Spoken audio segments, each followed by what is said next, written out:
الحمدللہ رب العالمین والصلاة والسلام علی خاتم الانبیاء والمرسلین وعلی آلہ واصحابہ اجمعین ومن تبعہم بإحسان الی یوم الدین۔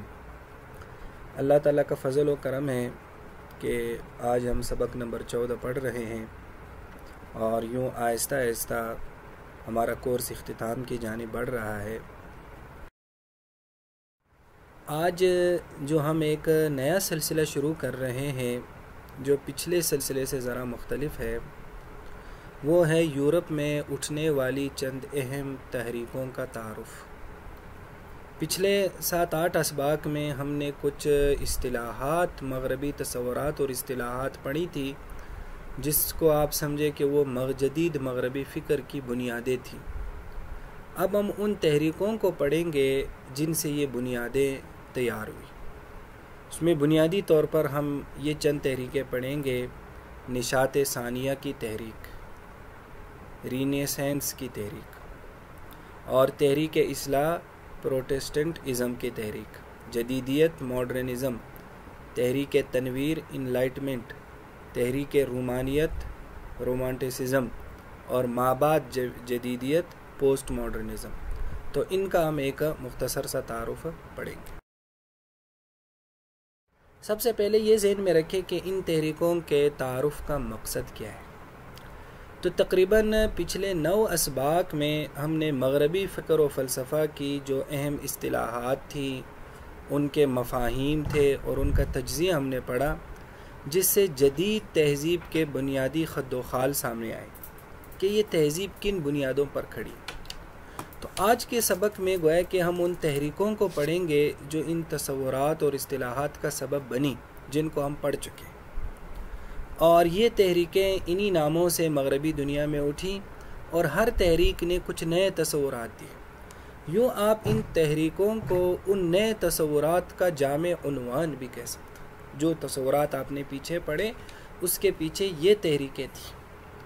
تو ہم یہ تحریکیں اس لیے پڑھ رہے ہیں تاکہ جب یہ تحریک کا نام آپ سنیں تو آپ مفہوم سے آشنا رہیں، اس کی تاریخ سے آشنا رہیں، اور مغربی فکر و فلسفہ کی کتابوں کو پڑھتے ہوئے ان تحریکوں کا ذکر آپ کو بکثرت ملے گا۔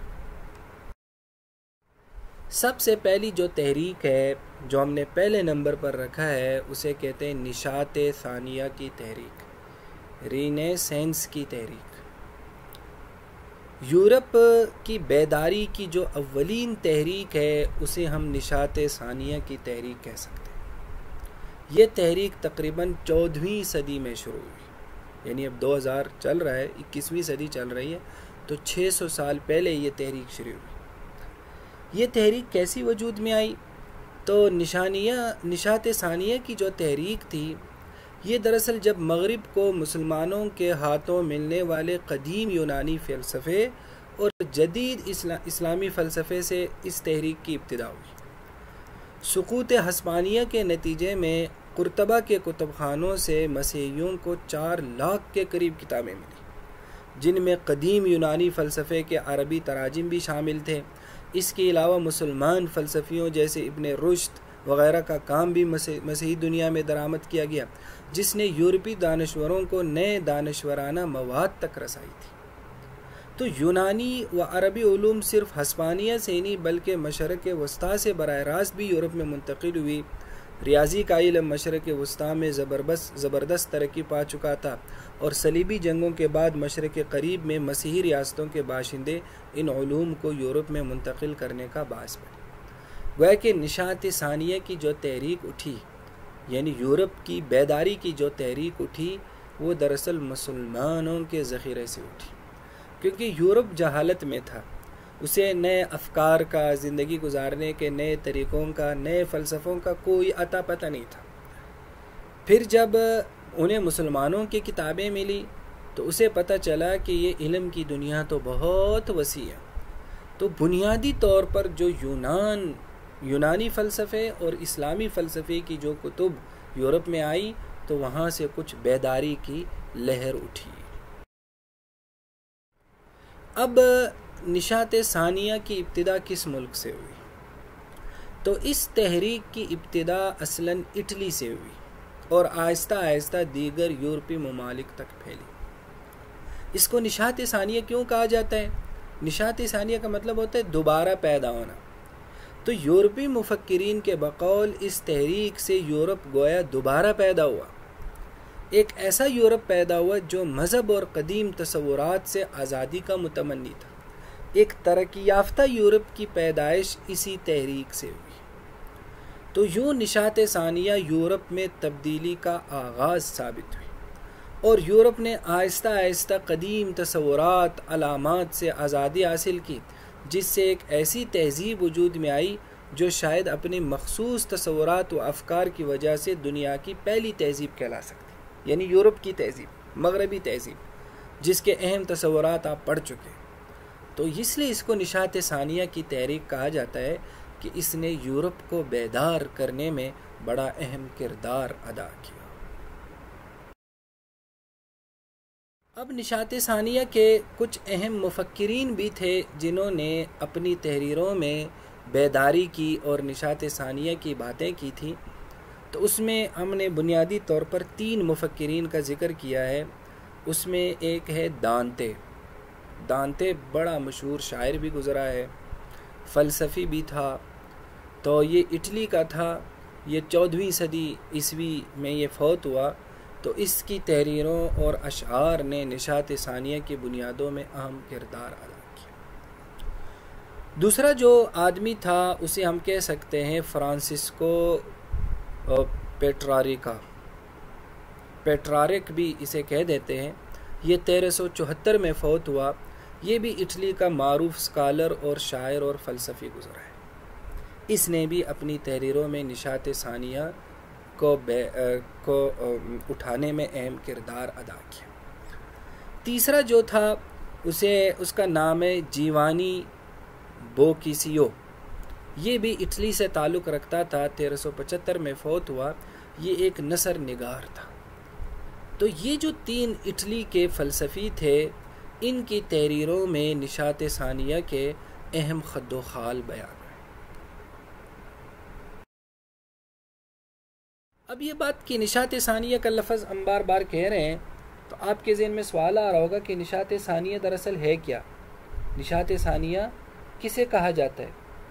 تو نشاط ثانیہ کے دور میں مغرب میں جو لٹریچر تیار ہوا، جو شاعری کہی گئی، جو تحریریں لکھی گئی، ان سب میں مشترک طور پر مذہب بیزاری تھی، مذہب پر طنز تھا، اور دوسرے نمبر پر انسان دوستی کی باتیں کی گئی کہ مذہبی عقائد پر تفریق چھوڑو، مذہبی عقائد پر انسان کو قتل کرنا چھوڑو، انسان کے دوست بنو۔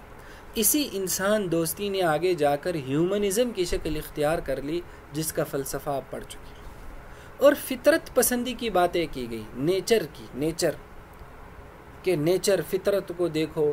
اسی نیچر کے تصور سے آگے سائنس کی بنیاد پڑی، جدید سائنس کی، اور اسی سے آگے مذہب سے بغاوت کا دور پیدا ہوا۔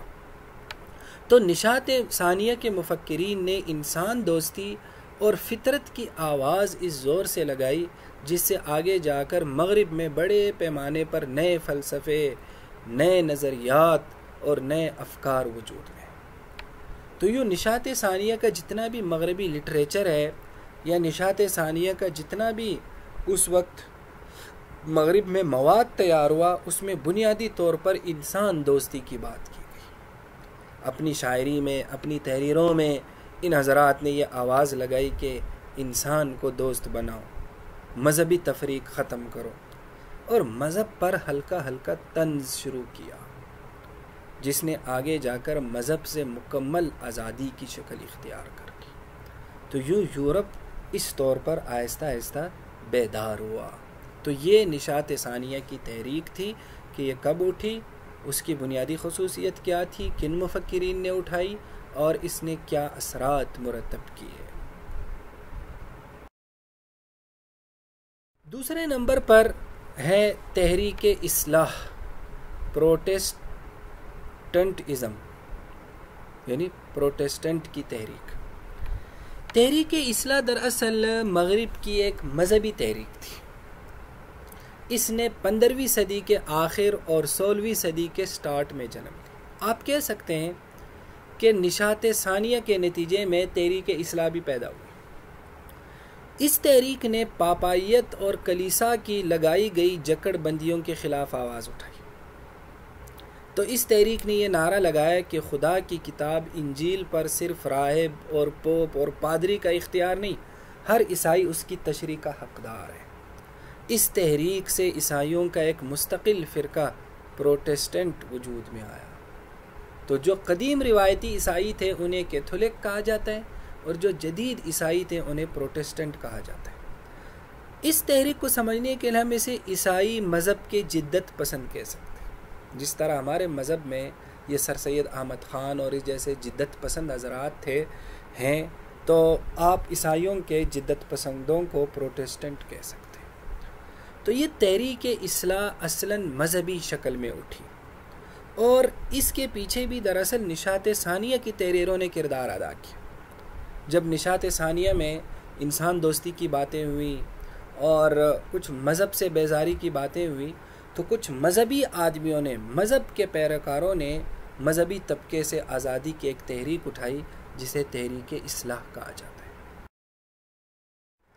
تحریک اصلاح یا پروٹسٹنٹ ازم کا جو بانی ہے وہ مشہور عیسائی اور جرمن پادری مارٹن لوتھر تھا۔ مارٹن لوتھر 1546 میں فوت ہوا تھا۔ تو مارٹن لوتھر نے پوپ کی شدید مخالفت کی، تو پوپ نے اس کے نام معافی نامہ جاری کیا کہ یہ معافی لے لے اور اپنے ان عقائد سے توبہ کر لے۔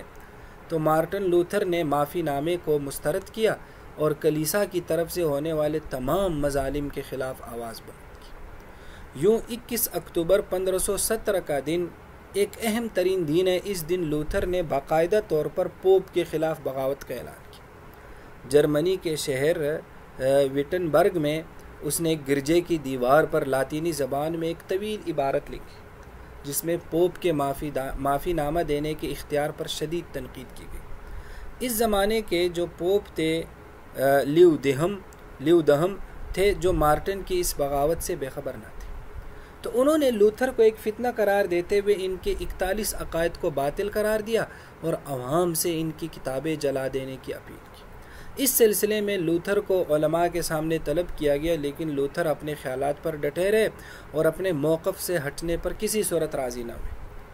اور لوتھر کے حامیوں کی تعداد ہزاروں کی تعداد میں تھی، جن میں کئی بڑے بڑے شہزادے بھی تھے، بڑے بڑے امیر لوگ بھی تھے۔ اس لیے انہیں سخت سزا دینا تو ممکن نہ تھا، تاہم انہیں 1 سال کے لیے قید کیا گیا۔ تو اس طرح مارٹن لوتھر نے مذہبی طبقے پادری کے خلاف آواز اٹھائی۔ وہ خود بھی پادری تھا، انجیل کا بہت بڑا عالم تھا، تو اس نے یہ تحریک اٹھائی۔ اب اگر ہم اس پر تھوڑا سا غور کریں کہ تحریک اصلاح کے اسباب کیا تھے، تو بنیادی طور پر ایک سبب تھا، وہ کیا تھا؟ پادری، پوپ اور کلیسا کی جو مذہبی اجارہ داری تھی۔ یورپی دنیا میں، مغرب میں مارٹن لوتھر کی تحریک سے پہلے کوئی آدمی کوئی کتاب بھی پادری کے اجازت کے بغیر نہیں لکھ سکتا تھا۔ کوئی نئی فکر، کوئی نئی تعلیم، کوئی نئی روایت، یہاں تک کہ بادشاہ بھی کلیسا کا تابع ہوتا تھا۔ انتہائی درجے کی اجارہ داری تھی۔ لیکن اس تحریک نے نعرہ لگایا کہ خدا تک پہنچنے کے لیے کسی وسیلے یا پوپ و پادری کی ضرورت نہیں، ہر عیسائی انجیل کی خود تشریح کرے گا۔ تو گویا کہ ہم کہہ سکتے کہ اس تحریک کے اسباب میں سے ایک اہم سبب مذہبی طبقے کا پیدا کردہ ایک مصنوعی گٹھت تھا جس میں یورپی معاشرہ رہ رہا تھا، اور یہاں تک کہ جو پوپ اور پادری تھے وہ لوگوں کو جنت کے ٹکٹ دیتے تھے، جہنم کے ٹکٹ دیتے تھے کہ یہ آدمی یہ ہے تو یہ جہنمی ہے، اور اس آدمی نے ہمارے لیے یہ کیا تو یہ جنتی ہے۔ تو وہ صرف ان کی اپنی ترجیحات تھی، ورنہ مذہب میں اتنے گٹھن نہ تھی۔ انہوں نے عیسائیت کا کچھ ایسا ملغوبہ تیار کیا تھا جس سے اتنی گھٹن پیدا ہو گئی۔ تو اس نے ہر آدمی کو مذہبی طبقے سے آزادی کا درس دیا، اور یوں یہ ایک تحریک جو تھی وہ وجود میں آئی۔ تو بنیادی طور پر جو مذہبی طبقے نے ایک اجارہ داری قائم کی تھی اور معاشرے میں ایک ایسا گھٹن پیدا کیا تھا، بنیادی طور پر یہ تحریک اس کے خلاف اٹھی۔ اب اس تحریک کے نتائج کیا برآمد ہوئے؟ تو تحریک اصلاح اصلاً مذہبی طبقے کے خلاف اٹھی تھی اور مذہب کی اصلاح کے لیے اٹھی تھی، لیکن اس تحریک نے مذہب سے بغاوت کو جنم دیا۔ لوگ مذہب سے ہی باغی اور منحرف ہو گئے۔ کیوں؟ کیونکہ جب پادریوں، پوپ اور کلیسا کا زور ٹوٹا تو لوگوں نے مذہب کو خیر آباد کہہ دیا۔ لوگوں نے کہا مذہب ہی چھوڑ دو۔ پہلے اگر کوئی آدمی مذہب سے باغی بھی تھا تو پادری سے ڈر رہا تھا، کلیسا سے ڈر رہا تھا، تو اس نے کچھ آزادی کی ایسی لہر اٹھائی جس سے لوگ مذہب سے ہی باغی ہو گئے۔ اسی طرح اس تحریک نے مسیحیت کی جدید تشریح کی، انجیل کی جدید تشریح کی، پرانے عقائد کو ختم کیا اور ایسی تشریح کی جس سے جدید افکار کی راہ ہموار ہوئی اور معاشرہ آہستہ آہستہ سیکولرزم اور الحاد کی طرف بڑھا۔ یوں اس تحریک نے مذہب کے اصلاح کا نعرہ لگا کر خود مذہب کمزور کر دیا۔ اب کیا ہوا؟ ایک اور نتیجہ یہ ہوا کہ جب مذہبی طبقے سے آزادی کے نتیجے میں مغرب میں بے راہ روی بھی پھیلی۔ پہلے جو گناہ عوام کلیسا کے ڈر سے نہیں کر سکتے تھے اب وہ کھلم کھلا کرنے لگے۔ انجیل نے جن چیزوں پر پابندی لگائی تھی، عیسائیت کے ہاں جو چیزیں منع تھیں، اس تحریک کے نتیجے میں وہ معاشرے میں کھلم کھلا ہونے لگی اور ڈر نہیں تھا نہ کلیسا کا نہ پادری کا۔ تو یوں مذہبی تعلیمات کی خلاف ورزی کی راہ ہموار ہوئی، اور یہ پہلی سیڑھی ہوتی ہے مذہب سے آزادی کی کہ مذہبی تعلیمات کی کھلم کھلا خلاف ورزی ہو جائے۔ پھر آہستہ آہستہ مذہبی عقائد سے بھی جان چھوٹتی ہے اور آہستہ آہستہ مذہب کو ہی انسان خیر آباد کہہ دیتا ہے۔ تو ہم یوں کہہ سکتے ہیں کہ تحریک اصلاح نے جدید مغربی فکر و فلسفوں کو معاشرے میں رائج کرنے کے لیے پل اور واسطے کا کردار ادا کیا۔ اگر یورپ میں تحریک اصلاح نہ اٹھتی تو جدید فلسفے اتنی جلدی معاشرتی سطح پر رائج نہ ہوتے، کیونکہ ہر جدید فلسفے کے آگے کلیسا اور پادری آڑ تھے، ایک مضبوط رکاوٹ تھی۔ تو اس تحریک نے کیا کیا؟ اس مضبوط رکاوٹ کو ختم کر دیا، اس کے اثرات کمزور کر دیے۔ تو جب وہ مضبوط رکاوٹ ختم ہو گئی تو اب نئے نئے فلسفے آہستہ آہستہ معاشرے میں رائج ہونا شروع ہوئے۔ تو یہ ہمارے لیے، اسلامی دنیا کے لیے بڑی اہم بات ہے کہ مذہب کی اصلاح ایک اچھی بات ہے، لیکن اگر مذہب کی اصلاح اس طور پر ہو جس سے مذہبی طبقے کے خلاف اسے استعمال کریں، اور جو مذہبی ادارے ہیں جیسے مسجد، مدرسہ، اس کے خلاف اسے استعمال کرنے لگیں، تو اس کے نتیجے میں ہمیشہ مذہب سے بغاوت جنم لیتی ہے۔ اور دراصل یہ مذہب کی اصلاح دراصل ان نئے افکار کو معاشرے میں جگہ دینے کے لیے ہوتی ہے۔ تو ہمیں یہ جو یورپ کی تحریک اصلاح ہے اس سے بڑے پیمانے پر اسباق لینے چاہیے۔ تو اس لیے یہ جو ایک فیشن بن چکا ہے کہ اپنی ہر تحریر میں، اپنی ہر گفتگو میں علماء، مولوی، ملا اور مدرسہ، مسجد، ان کے خلاف ایک بات شروع کی جائے، تو اس سے اصلاً مذہب اسلام کمزور ہوگا۔ تو یہ ہمیں بہت سوچ سمجھ کے یہ چیزیں بولنی چاہیے۔ وہ اشفاق احمد نے کہا تھا نا کہ جو لوگ مذہب کو گالی نہیں دے سکتے وہ مذہبی طبقے کو گالی دے کر اپنے آپ کو تسکین مہیا کرتے ہیں۔ تو یہ تحریک اصلاح اگر یورپ میں نہ اٹھتی تو یورپ آج بھی مکمل عیسائی ہوتا، لیکن مارٹن لوتھر نے مذہب کی اصلاح کا نعرہ لگایا جس سے عملاً مذہب معدوم ہو گیا اور اب وہاں مذہب نام کی کوئی چیز نہیں۔ تو ہمیں سوچنا چاہیے کہ ہمیں اسلامی دنیا کو اس نتیجے سے دوچار نہ کریں۔ اگر ہم ایک بات میں کہہ دوں کہ ہمارے ہاں جو جدت پسند یا جدیدیت یا مذہب کو ٹھیک کرنے کی جو تحریکیں اٹھی، جس کو ہم کہہ سکتے جو جدت پسند مفکرین ہیں جیسے سر سید احمد خان اور دیگر مفکرین، تو واقعی ان کی کوششوں کے نتیجے میں ہمارے ہاں بھی مذہب کمزور ہوا ہے، ہمارے ہاں بھی مذہب کی تعلیمات کی خلاف ورزی کی ایک لہر اٹھی ہے۔ تو یہ دراصل اسی تحریک اصلاحی کی بازگشت ہے جس نے مغرب کو مذہب سے محروم کر دیا۔ آج اسلامی معاشرہ بھی اسی طرح مذہب سے محروم ہو رہا ہے۔ تو یہ یعنی ابھی ہم نے 2 تحریکوں کا تعارف پڑھا، آگے انشاءاللہ ہم اگلے اسباق میں پڑھیں گے۔ وآخر دعوانا ان الحمد للہ رب العالمین۔